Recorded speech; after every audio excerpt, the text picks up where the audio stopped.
बालेश्वर में प्रतिभाश्री रौप्य जयंती प्रथम उत्सव सेवा 2026 अनुष्ठित।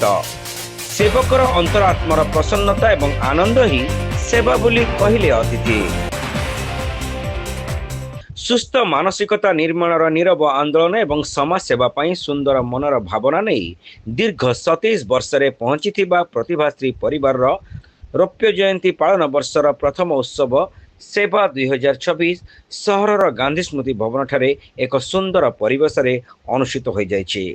प्रतिभाश्री मुख्य कवि प्रशांत दासंकर पौरोहित्य परिचालित उत्सव को मुख्य अतिथि विशिष्ट भेषज विशेषज्ञ तथा सुसाहित्यिक डाक्टर चौधरी सत्यव्रत नंद उद्घाटन करी सेवकर अंतरात्मार प्रसन्नता एवं आनंद ही सेवा बोली कहिथिले।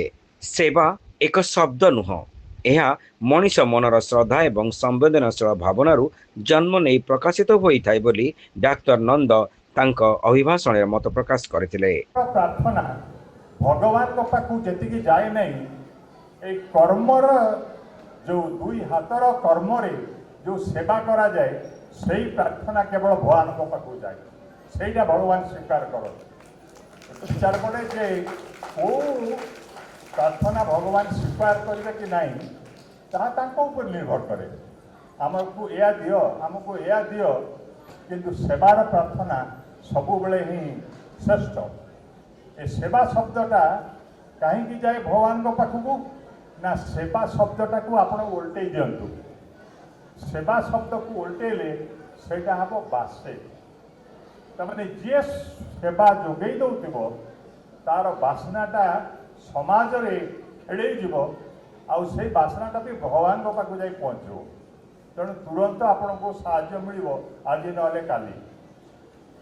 आपण मान गोचर कहूँ जे समाज केबे हेले ऋण रखे ना से शुद्ध मूल सहित सेटा फेरई दब जदि आपण समाज को सेवा जोगे दे। सिद्धि विनायक पब्लिक स्कूल अध्यक्ष सुधांशु पंडा कार्यक्रम में प्रतिभाश्री शिक्षा सम्मान ग्रहण करने पूर्वक अनुष्ठान श्रृंखला संपर्क में कथा रखिथिले। सुंदर कथा कारण प्रतिभाश्री जिते जहाँ करे जो कथा कहले परशु भाई और अन्य राजेश भाई प्रभृति कहले से केबे किछि पब्लिसिटी बा एडवर्टाइजमेंट विश्वास करेनी। एटा गोटे एनजीओ नुहे जे कहाटो चांदा नवा विभिन्न कार्यक्रम करवा स्वतःस्फूर्त भाव समस्ते एतरे सहयोग करता सदस्य सदस्य में दीर्घ 30-35 वर्ष धरी मुझे देखे जहाँ पारती बहुत बहुत बहुत धनी लोक नहांती किंतु धनी हृदयटा पाखे अच्छी समस्त सदस्य सदस्य मान पाखे जहाँ मुझे देखे सब बेले जी जहाँ पारती साहाय्य सहयोग करती समस्त कार्यक्रम एवं समस्त कार्यक्रम थाए कि समाज को एक सुंदर दिगरे आम आग को नवा से प्रतिभाश्री हूँ मुख्य उद्देश्य मुख्य लक्ष्य जिते कार्यक्रम करती चेष्टा करती छोट छोट पिला अंतर्भुक्त करेंगे छोट मैंने पिला माने आगु गोटे सुंदर समाज गठन करेंगे एवं ये जो प्रतिभाश्री जोटा कहले 4टी स्तंभ सेवा शिक्षा शांति समृद्धि या प्रतिभाश्री अहर काम करुच्ची।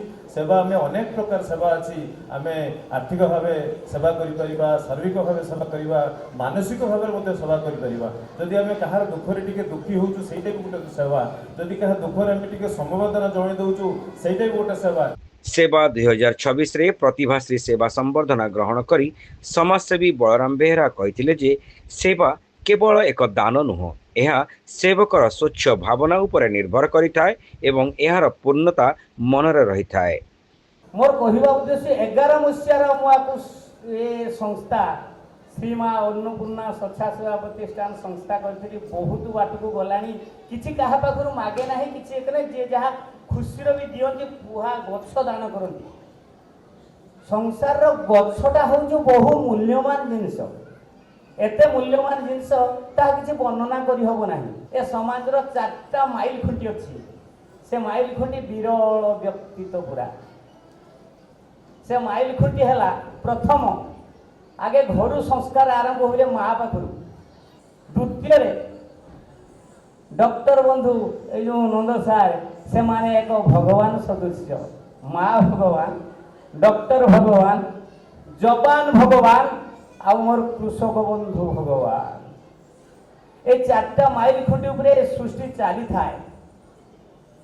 अन्न बिहुने हंस नाश वृक्ष बिहुने सृष्टि नाश से प्रत्येक ग्रामांचल प्राइमरी स्कूल बा कॉलेज ସେଗୁଡ଼ାକ ଯାଇକି ମୁଁ ଜନସଚେତନତା ପାଇଁ ଯାଇକି ରିକ୍ୱେଷ୍ଟ କରେ ପିଲାମାନେ ନିଜ ନିଜ ବାଡ଼ିର 4ଟି 5ଟି ଗଛ ଲଗାଅ।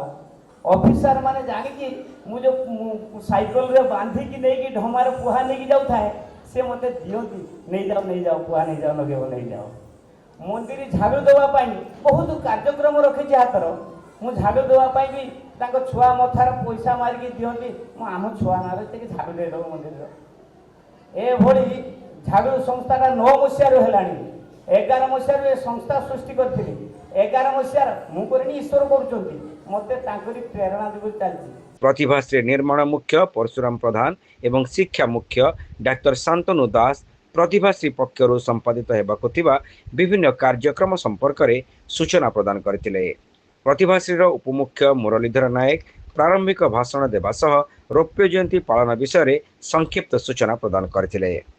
ଆବାହକ ରାଜେଶ ଗିରି ଉତ୍ସବ ସମ୍ପର୍କରେ ନିଜର ମନ୍ତବ୍ୟ ରଖିଥିଲେ। ସୌମ୍ୟଲଗ୍ନା ସ୍ୱାଇଁଙ୍କ ଦ୍ୱାରା ମଞ୍ଚ ସ୍ୱାଗତ ପରେ ପରିବାରର ସଦସ୍ୟମାନେ ପ୍ରତିଭାଶ୍ରୀ ସଙ୍ଗୀତ ଗାନ କରିଥିଲେ। ଶେଷରେ ସଂଯୋଜକ ବିପ୍ଳବ ଦାସ ମହାପାତ୍ର ସମସ୍ତଙ୍କୁ ଧନ୍ୟବାଦ ଅର୍ପଣ କରିଥିଲେ। ଅଜୟ ଗୁହା, ଅନୁପ ଦାସ, ଅଭିଜିତ ମହାପାତ୍ର, ଅମରଜିତ ଦାସ, ପ୍ରିୟସୀ ମହାପାତ୍ର, କଳ୍ପନା ନାୟକ, ସରସ୍ୱତୀ ଭୋଇ, ପ୍ରତିମା ତ୍ରିପାଠୀ, ନନ୍ଦିତା ନାୟକ, ସୁପ୍ରଭା ଦଳେ, ଜୀବନଜ୍ୟୋତି ସ୍ୱାଇଁ ପ୍ରମୁଖ କାର୍ଯ୍ୟକ୍ରମ ପରିଚାଳନାରେ ସକ୍ରିୟ ସହଯୋଗ କରିଥିଲେ। ସଭା ପରେ ନୃତ୍ୟାୟନ, ସୁଲଗ୍ନା ପବ୍ଲିକ ସ୍କୁଲ ଏବଂ ସିଦ୍ଧି ବିନାୟକ ପବ୍ଲିକ ସ୍କୁଲର ଛାତ୍ରଛାତ୍ରୀମାନେ ସାଂସ୍କୃତିକ କାର୍ଯ୍ୟକ୍ରମ ପରିବେଷଣ କରିଥିଲେ।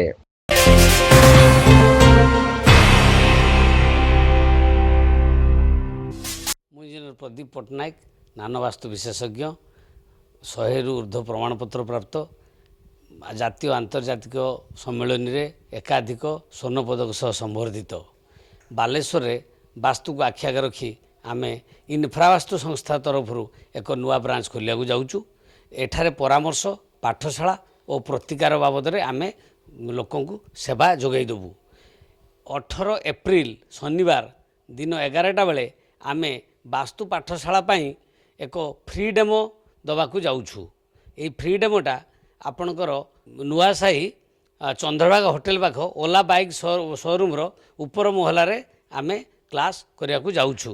ଏଠାରେ ଆପଣ ଏହି ନମ୍ବରରେ 9437001947 10ଟାରୁ 5ଟା ତଥା 7978783188 ନମ୍ବରରେ ଆପଣ ଯୋଗାଯୋଗ କରି ଆପଣ ସିଟ୍କୁ ଆଗତୁରା ବୁକ୍ କରିନିଅନ୍ତୁ। ଏହି କ୍ଲାସ୍ରେ ଆପଣମାନେ ମହାବାସ୍ତୁର ବିଭିନ୍ନ ପ୍ରକାର ଆବଶ୍ୟକତାକୁ ଲକ୍ଷ୍ୟ ରଖି ଆଜିର ଯେଉଁ ଜନସମାଜର ଆବଶ୍ୟକତା ଅଛି ସେଇଟାକୁ ଦେଖି ଆମେ କ୍ଲାସ୍ କରିବୁ।